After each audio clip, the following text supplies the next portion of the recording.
আসসালামু আলাইকুম ওয়া রাহমাতুল্লাহি ওয়া বারাকাতুহু।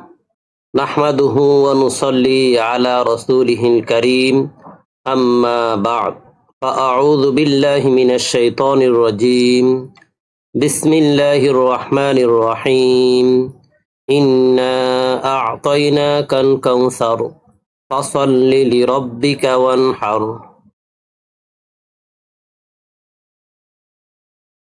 আলহামদুলিল্লাহ, আমরা আমাদের চ্যানেল তালিমউদ্দিন মাদ্রাসা, এই চ্যানেলে কোরবানির ফাজাইল ও মাসাইল ধারাবাহিক আলোচনা দিয়ে আসতেছি। প্রথম পর্বে আমরা কোরবানির গুরুত্ব এবং 20টি মাসালা নিয়ে আলোচনা করেছি। এই পর্বে আমরা বাকি 21 থেকে 40 পর্যন্ত মাসালা নিয়ে আলোচনা করব ইনশাআল্লাহ।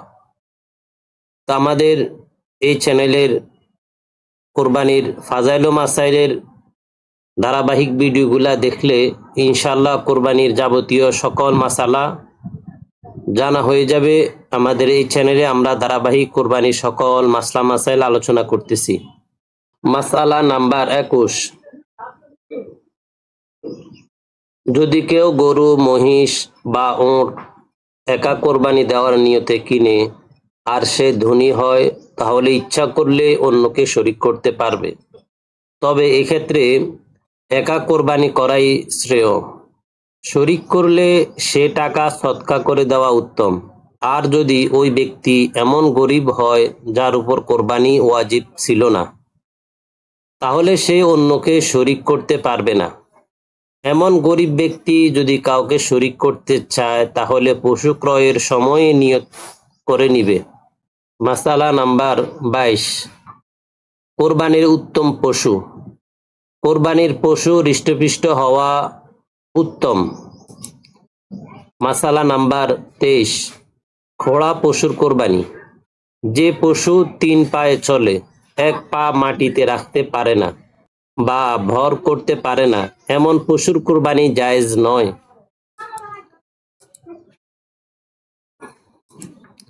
মাসআলা নাম্বার 24, রুগ্ন ও দুর্বল পশুর কোরবানি। এমন শুকনো দুর্বল পশু যা জবাইয়ের স্থান পর্যন্ত হেঁটে যেতে পারে না, তা দ্বারা কোরবানি করা জায়েজ নয়। মাসআলা নাম্বার 25, দাঁত নেই এমন পশুর কোরবানি। যে পশুর একটি দাঁতও নেই বা এত বেশি দাঁত পড়ে গেছে যে ঘাস বা খাদ্য চিবাতে পারে না, এমন পশু দ্বারাও কোরবানি করা জায়েজ নয়। মাসআলা নাম্বার 26, যে পশুর শিং ভেঙে বা ফেটে গেছে। যে পশুর শিং একেবারে গোড়া থেকে ভেঙে গেছে, যে কারণে মস্তিষ্ক ক্ষতিগ্রস্ত হয়েছে, সে পশুর কোরবানি জায়েজ নয়। পক্ষান্তরে যে পশুর অর্ধেক শিং বা কিছু শিং ফেটে বা ভেঙে গেছে বা শিং একেবারেই উঠেনি, সে পশু কোরবানি করা জায়েজ। মাসআলা নাম্বার 27, কান বা লেজ কাটা পশুর কোরবানি। যে পশুর লেজ বা কোনো কান অর্ধেক বা তারও বেশি কাটা, সে পশুর কোরবানি জায়েজ নয়। আর যদি অর্ধেকের বেশি থাকে, তাহলে তার কোরবানি জায়েজ। তবে জন্মগতভাবেই যদি কান ছোট হয়, তাহলে অসুবিধা নেই। মাসআলা নাম্বার 28, অন্ধ পশুর কোরবানি। যে পশুর 2টি চোখই অন্ধ বা এক চোখ পুরো নষ্ট, সে পশুর কোরবানি জায়েজ নয়। মাসআলা নাম্বার 29, নতুন পশু ক্রয়ের পর হারানোটা পাওয়া গেলে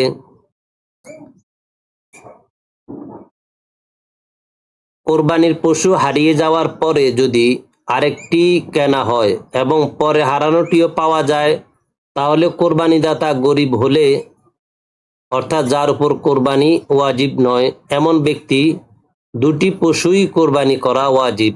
আর ধনী হলে কোনো একটি কোরবানি করলেই হবে, তবে 2টি করাই উত্তম।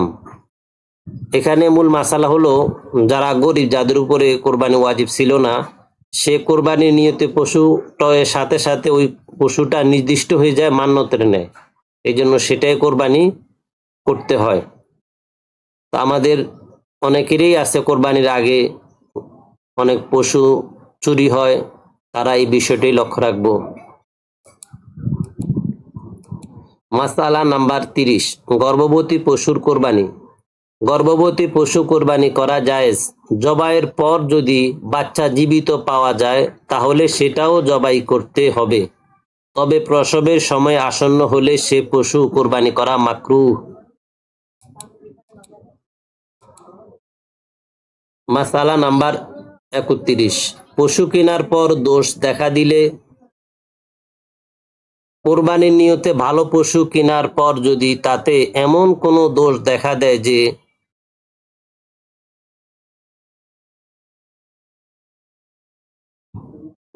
কারণে কোরবানি করা হয় না, তাহলে ওই পশুর কোরবানি সই হবে না। এর স্থলে আরেকটি পশু কোরবানি করতে হবে, তবে ক্রেতা গরিব হলে ত্রুটিযুক্ত পশু দ্বারাই কোরবানি করতে পারবে। তো এখানে কতটুক দোষ থাকলে কোরবানি করা যাবে না আগের মাসালাগুলাতে আমরা বলে আসছি। মাসালা নাম্বার 32, পশুর বয়সের ব্যাপারে বিক্রেতার কথা। যদি বিক্রেতা কোরবানির পশুর বয়স পূর্ণ হয়েছে বলে স্বীকার করে আর পশুর শরীরের অবস্থা দেখেও তাই মনে হয়, তাহলে বিক্রেতার কথার উপর নির্ভর করে পশু কেনা এবং তা দ্বারা কোরবানি করা যাবে। মাসালা নাম্বার 33, বন্ধা পশুর কোরবানি। বন্ধা পশুর কোরবানি করা জায়েজ। মাসালা নাম্বার 34, নিজের কোরবানির পশু নিজে জবাই করা। কোরবানির পশু নিজে জবাই করা উত্তম। নিজে না পারলে অন্যকে দিয়েও জবাই করতে পারবে। এক্ষেত্রে কোরবানিদাতা পুরুষ হলে জবাই স্থলে তার উপস্থিত থাকা ভালো। মাসালা নাম্বার 35, জবাইয়ে একাধিক ব্যক্তি শরিক হলে। অনেক সময় জবাইকারীর জবাই সম্পন্ন হয় না, তখন কসাই বা অন্য কেউ জবাই সম্পন্ন করে থাকে। এক্ষেত্রে অবশ্যই উভয়কেই নিজ নিজ জবাইয়ের আগে বিসমিল্লাহি আল্লাহু আকবার পড়তে হবে। যদি কোনো একজন না পড়ে তবে ওই কোরবানি সই হবে না এবং জবাইকৃত পশুও হালাল হবে না। এই বিষয়টি আমরা লক্ষ্য রাখবো। আমাদের অধিকাংশ কোরবানি এরকম হয় যে যিনি প্রথম জবাই করা শুরু করলেন তিনি পরিপূর্ণ জবাই করতে পারেন নাই, জবাই সম্পূর্ণ হয় নাই, পরবর্তীতে অন্যের সহযোগিতায় সম্পন্ন হয়, কিন্তু পরবর্তীতে দেখা যায় তারা বিসমিল্লাহ আল্লাহু আকবার বলে না। এই জন্য যারা পাশে থাকবেন তারা বিষয়টি স্মরণ করিয়ে দিবেন। মাসআলা নাম্বার 36, কোরবানির পশু থেকে জবাইয়ের আগে উপকৃত হওয়া। কোরবানির পশু কেনার পর বা নির্দিষ্ট করার পর তা থেকে উপকৃত হওয়া জায়েজ নয়, যেমন হাল চাষ করা, আরোহণ করা, পশম কাটা ইত্যাদি। সুতরাং কোরবানির পশু দ্বারা এসব করা যাবে না। যদি করে তবে পশমের মূল্য, হাল চাষের মূল্য ইত্যাদি সদকা করে দিবে। তো আমাদের অনেক মানুষই আছে যারা ঘরের পশু কোরবানি করার নিয়ত করে। যেদিন থেকে ঘরের পশু কোরবানি করার নিয়ত চূড়ান্ত হবে সেদিন থেকে ওই পশু থেকে আর কোনো ধরনের উপকার অর্জন করা যাবে না। যদি কিছু করে থাকে সেই পরিমাণ টাকা সদকা করে দিতে হবে। এই বিষয়টি আমরা লক্ষ্য রাখবো। মাসআলা নাম্বার 37, কোরবানির পশু দুধ পান করা। কোরবানির পশু দুধ পান করা যাবে না।